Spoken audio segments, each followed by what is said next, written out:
بسم الله الرحمن الرحیم. سلام او احترامات په دې هیله چې روغ جوړ د صحت او د عافیت په ټیم سره قدرمنو. په دې ویډیو کې به تاسو ته هم څنګه کولی شئ د ملک سلیمان پوهنتون ته اپلای کول. په دغه لینک باندې کلیک وکړئ. لږ به انتظار وکړئ تر څو لینک خلاص شي، ځکه ځینې خلکو ویل دا هم سره نه خلاصیږي. دا به زه په کروم کې ځان سره خلاص کړم چې ماته لږ اسان وي. چې کروم کې مې خلاص کړ، لږ به لاندې راشم. ښه به لاندې راشم، اډمیشن پورټال ته په دغه به کلیک وکړم. دا شین چې کوم د صحیح ده، په دغه باندې کلیک وکړو. نو لاندې کریټ اکاونټ لیکلی دی، پوه شولې. کریټ اکاونټ باندې به کلیک وکړم.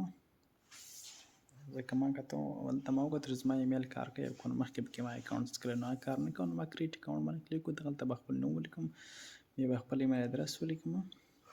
دلته مطلب ژبه انتخاب کوم. دغلته به بیا پریفکس مطلب دی نو مستر ام آر انتخاب کړئ. دلته بیا خپل نوم ولیکئ. دغلته به بیا خپل ډیټ اف برث انتخاب کړئ. بیا به د هغه نه بعد پاسورډ ورکړئ. ته به زه یو تاریخ انتخاب کړم. د هغه نه بعد به بیا پاسورډ ورکړئ. 2 کاله به یو شانتې پاسورډ ورکړئ.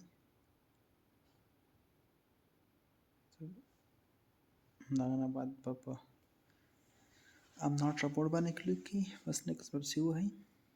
توجه مطلب دغه ایمیل باندې تاسو مخکې اکاونټ ساز کړی دی، نو زه به دغه لرې کړم. زه به پکې بل اکاونټ بل ایمیل ور اضافه کړم. اوس به کار وکړي. دلته به زه بېرته پاسورډ ورکړم 2 ځله. بس ام ناټ رپورټ باندې به کلیک کړم. سیو به پسې ووهم. چې سیو مې پسې کله ووه، لږ به انتظار وکړم. نو دلته ماته ایمیل کېږي. ما فکر کوو شي ساده ایمیل به شوی وي او زما په انبکس کې به وي، خو هغه به په انبکس کې نه و، که سپام کې و.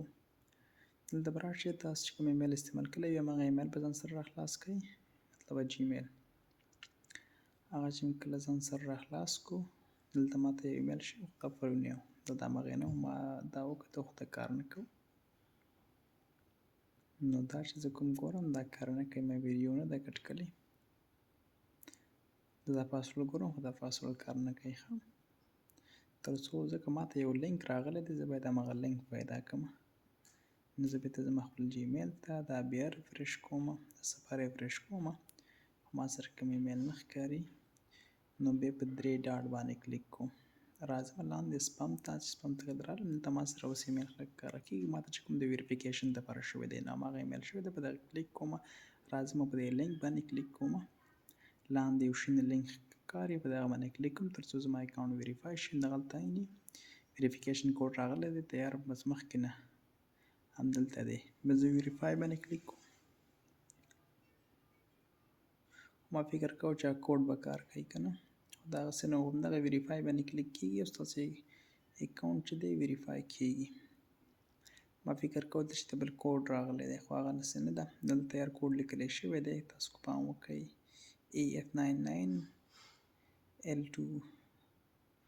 اوس ویریفای شو. نو زه همدغه اکاونټ باندې کلیک وکړم، لوګین پسې ووهم.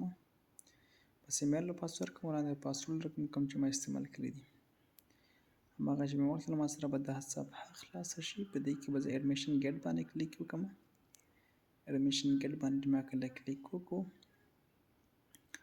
دلته به ما سره 3 ځای معلومات به زه ور داخل کړم. خپل معلومات ور داخل کړم، د ارتباط معلومات ور داخل کړم او بل داسې شي بل اسناد.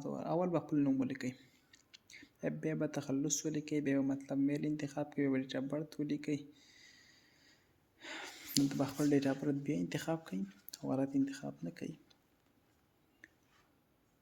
خپل ډیټ اف برث به انتخاب کړئ چې غلط نه وي. دلته پاسپورټ نمبر ولیکئ.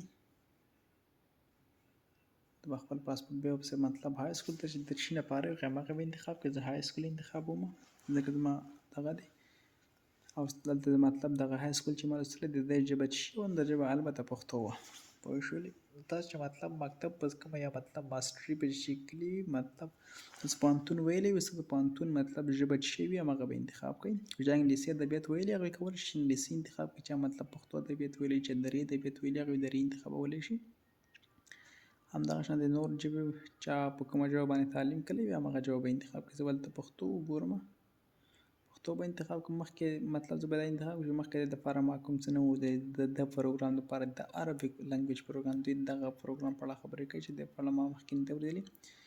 نو که یس انتخاب کوي معلومات انتخابوي مطلب اوس د وظیفه شي ته زه به آنلاین انتخاب کوم مطلب زما وظیفه نشته دی که چا بیا وظیفه هغه بیا خپله وظیفه انتخاب کوي د پلار وظیفه به انتخاب کوي چې پلار هم څه شي یم هغه به انتخاب کوي د مور وظیفه به انتخاب کوي چې وظیفه یې د آنلاین به انتخاب کوي په نیکسټ باندې کلیک کوي دلته به خپل ایمیل ورکوي او فون نمبر ورکوي فیسبوک آی ډي ورکوي په ټویټر آی ډي لاندې ورکوي هغلته خپل ایمیل به ورکوي دلته فون نمبر ورکوي دلته به خپل فیسبوک آی ډي لینک پیسټ کوي دلته به خپل ټویټر لینک پیسټ کوي دلته خپل مطلب هیواد انتخاب کړئ چې کوم ځای یاستئ دلته بیا سیټ انتخاب کړئ تاسو چې د هر ولایت وي دغه د ټولو ولایتونو نومونه شته هغه به انتخاب کړئ دلته بیا د خپل ولسوالۍ نوم ولیکئ دغلته بیا سټریټ ولیکئ دلته بلډینګ نمبر ولیکئ دغه تاسو کولی شئ 0 پکې ولیکئ بیا به د هغه نه بعد په نیکسټ باندې کلیک کړئ دلته به اول خپل مطلب لاست ډیپلوما اپلوډ کړئ بیا مطلب خپل پاسپورت مطلب شهادتنامه اپلوډ کړئ مطلب څوک پوهنتون هغه باندې اپلوډ کړئ پاسپورت انتخاب کړئ په تصویر اپلوډ کړئ او خپل شهادتنامه اپلوډ کړئ بیا په رجسټر باندې کلیک کړئ ستاسو ثبت نام به وشي تاسو